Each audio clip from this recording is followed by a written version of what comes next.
Hello दोस्तों, नमस्कार। स्वागत है आप सभी का एग्जाम धुन में। दोस्तों, इस वीडियो में हम बहुत सारी इंपॉर्टेंट अपडेट पर डिस्कशन करेंगे जो प्रतियोगी परीक्षाओं से संबंधित हैं। तो दोस्तों, वीडियो में आगे बढ़ें, लेकिन इसके पहले जो सुपर टेट की प्रिपरेशन कर रहे हैं उन छात्रों के लिए एक छोटी सी इंफॉर्मेशन। आज हम बात करेंगे सुपर टेट की बेस्ट बुक के बारे में, जो है चच्चू पब्लिकेशन की। इस पुस्तक की अगर खास बात देखें तो इसमें 5000 से अधिक बहुविकल्पीय प्रश्न अध्यायवार उपलब्ध करवाए गए हैं। संपूर्ण अध्यायवार थियरी, साथ ही साथ 4 महीने की समसामयिकी, 2019 और 18 के हल प्रश्न पत्रों के साथ लवरेज इस पुस्तक में आपको ढेर सारा एजुकेशनल कंटेंट मिलने वाला है और जो भी प्रश्न है काफी महत्वपूर्ण इसमें पिरोए गए हैं। अगर इस पुस्तक की खास बात करें तो ये पुस्तक ऑनलाइन और ऑफलाइन दोनों मोड में अवेलेबल है। ऑनलाइन के लिए लिंक डिस्क्रिप्शन बॉक्स में प्रोवाइड है, दिए गए नंबरों पर कॉल करें ज़्यादा इन्फॉर्मेशन के लिए, और साथ ही साथ ऑफलाइन के लिए किसी भी नज़दीकी बुक स्टॉल पर जाकर कांटेक्ट करते हुए बुक्स को परचेज कर सकते हैं। अगर देखा जाए तो इतना ही नहीं, चच्चू पब्लिकेशन की तरफ से 15 प्रैक्टिस सेट के साथ सुपर टेट 2022 की बेस्ट बुक अवेलेबल है, जिसमें 2 सॉल्व्ड पेपर्स भी आपको उपलब्ध करवाए गए हैं। तो देर किस बात की, चच्चू पब्लिकेशन की बेस्ट बुक के साथ अपनी प्रिपरेशन को बूस्ट करें। दोस्तों, देखा जाए तो सबसे बड़ा और गर्म मुद्दा रहा पूरे साल 2021 में, वो था प्राथमिक शिक्षक भर्ती का। प्राथमिक शिक्षक भर्तियों की लगातार मांग होती रही। लखनऊ के इको गार्डन में नए रिक्त पदों पर जो भर्ती की घोषणा है उसके लिए अभ्यर्थियों ने आखिरी दम तक, आखिरी सांस तक प्रयास किया, जब तक कि चुनाव आचार संहिता लागू नहीं हो गई। 17,000 पदों पर ऐन वक्त पर घोषणा भी हो चुकी थी बेसिक शिक्षा मंत्री महोदय के प्रेस नोट के जरिए, लेकिन अभ्यर्थियों को इतने छोटे पदों पर भर्ती नामंजूर थी और इसके लिए प्रचंड विरोध प्रदर्शन हुआ, चाहे वो ट्विटर हो, चाहे वो सड़कों पर, चाहे भाजपा कार्यालय हो।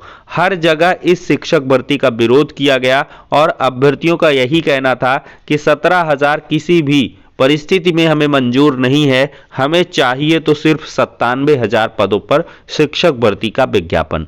तो इसी वजह से शिक्षक भर्ती का विज्ञापन जारी नहीं हो पाया।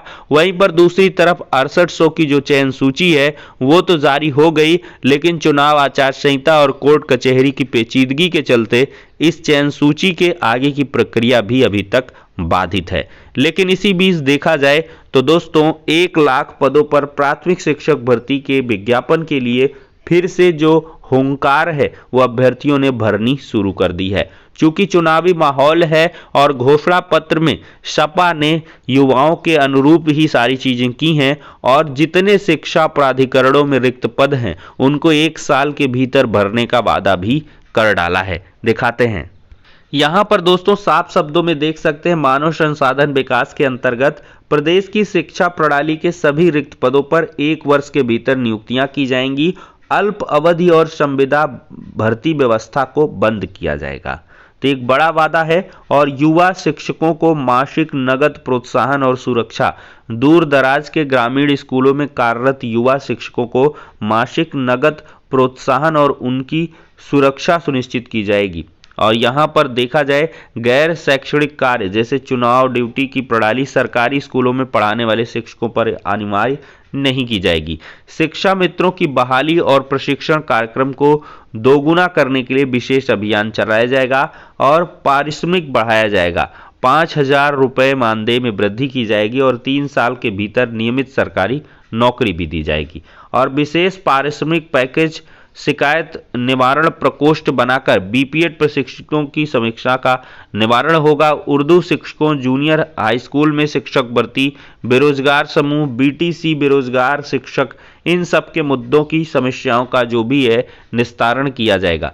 तो इससे युवा काफी प्रोत्साहित हैं, स्पेशली जो डीएलएड के प्रशिक्षु हैं कि उनको बीटीसी को यहाँ पर उल्लिखित किया गया है। हालांकि बीएड के जो अभ्यर्थी हैं वो थोड़े से सशंकित हैं कि ऐसा तो नहीं कि सपा सीधे बीएड को बाहर ही कर दे, लेकिन ये इमेज आपको हम दोस्तों दिखाना चाहेंगे। ये सपा की ही साइकिल है। 300 यूनिट फ्री बिजली, पुरानी पेंशन, 5 साल मुफ्त राशन, लैपटॉप वितरण और नीचे लिखा है 18,000 सालाना महिलाओं को, 22 लाख आईटी सेक्टर में युवाओं को रोजगार, और यहाँ पर लिखा है बीएड टीटी पास को रोजगार।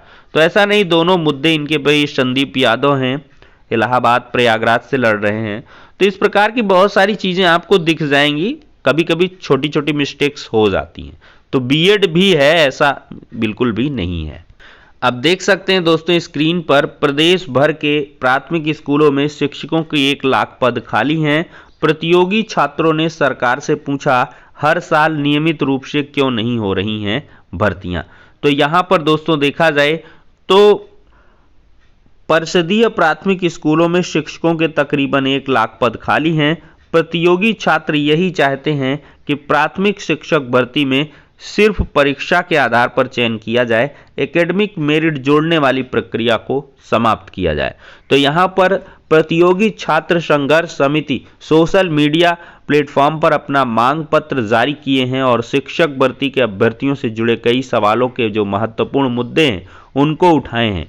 तो हलफनामे में इन्होंने 51,000 रिक्त पदों की बात भी कही है और साथ ही साथ एकेडमिक मेरिट को खत्म करते हुए सिर्फ सुपर टीटी के आधार पर जो भर्ती प्रक्रिया है वो करने की बात कही है। तो इससे काफ़ी ज़्यादा जो डीएलएड के प्रशिक्षु हैं वो नाराज़ हैं। यही दोफड़ की स्थिति हो जाती है कि एक मत पर यहाँ पर अभ्यर्थी नहीं रहते। कोई बीएड को प्राथमिक शिक्षक भर्ती से बाहर कराता है तो कोई एकेडमिक खत्म करवाता है। अगर सम्मिलित और एकजुट मांग करें तो अवश्य ही सभी का यहाँ पर भला हो सकता है और आगे की जो प्रक्रिया है वो कहीं ना कहीं आपको प्रतियोगी परीक्षा के द्वारा आपको जॉब देगी। तो प्रतियोगी जो परीक्षा है उस पर फोकस करिए सभी लोग, एकेडमिक का महत्व ही शून्य कर दीजिए। अगर आपने सुपर टीटी में 120 से 125 अंक ले आए और एकदम लिद्दी मेरिट है तब भी आपका चयन होगा। लेकिन अब भाई एकदम आउटडेटेड हो आप, 50 साल एज 40 साल हो गई है और 50-50 आपका एकेडमिक का गुणांक है, तब तो मुश्किल का आ जाएगा। तो ये दोस्तों हो जाती है बात। कुल मिलाकर यूपीटीटी में पेपर आउट प्रकरण के मामले में मांग की गई कि सिर्फ सरकारी प्रिंटिंग प्रेस में ही पेपर छपवाएं ताकि आउट की स्थिति में किसी की जिम्मेदारी तय की जा सके। भ्रष्टाचार के आरोप लगाते हुए पीएनपी कार्यालय में तैनात सभी कर्मचारियों के संपत्तियों का विवरण सार्वजनिक करने की मांग यहां की गई है और जल्द से जल्द 1 लाख पदों पर जो प्राथमिक शिक्षक भर्ती का विज्ञापन है वो जारी करने की यहां पर मांग दिखाई पड़ रही है। वहीं पर दोस्तों देखा जाए तो राज्यसभा में गूंजा है केंद्र के 8 लाख खाली पदों को भरने का मुद्दा। सांसदों का आरोप है कि बेरोजगारी दर चरम पर है फिर भी भर्ती नहीं निकाल रही केंद्र सरकार। और यहां पर हर एक जो विपक्षी पार्टी है उसने सत्ताधारी सरकार को घेरने का प्रयास किया है और 8 लाख पदों पर केंद्र सरकार में जो रिक्त पद हैं उन पर भर्तियों की यहाँ पर जल्द से जल्द यहाँ पर बात कही गई है। यहाँ पर देख सकते हैं, मैं सरकार से आग्रह करता हूँ कि खाली पदों को भरने के लिए आवश्यक कदम उठाएं ताकि युवाओं को रोजगार मिल सके।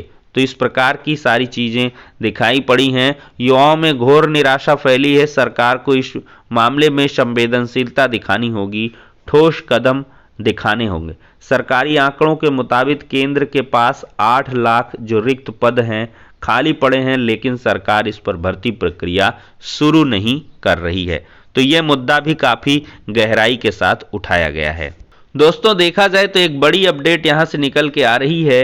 इसी माह पीसीएस 2022 की भर्ती का जो विज्ञापन है वो जारी होगा। युवाओं का इंतजार समाप्त होगा। विभागों से खाली पदों भरने के लिए अधियाचन मांगा गया है और बहुत जल्द ही जो आपका जो विज्ञापन है पीसीएस 2022 का वो रिलीज होने वाला है। तो इसकी प्रिपरेशन आप लोग स्टार्ट कर दीजिए।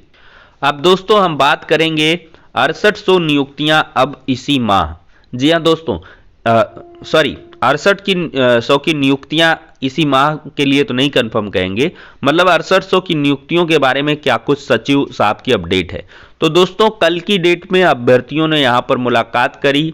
यहाँ देखा जाए तो उस मुलाकात के क्रम में फोनिक वार्ता करवाई गई। फोनिक वार्ता में सचिव साहब ने ये बताया है, देखिए ये अभ्यर्थियों ने डॉक्टर मानवेंद्र प्रताप जी गुरु जी हैं, सदस्य विधानसभा उत्तर प्रदेश अलीगढ़, इनसे मुलाकात करी है, ज्ञापन सौंपा है और इन्होंने फोन करके बताया और यहाँ पर सचिव दीपक कुमार को कॉल करवाया और रिजल्ट यही निकल के आया है कि 18 को कोर्ट की जो डेट लगी है और विभाग उसकी पूरी तैयारी में है। 18 को कोर्ट के आदेश कराकर ही भर्ती प्रक्रिया को आगे बढ़ाया जाएगा।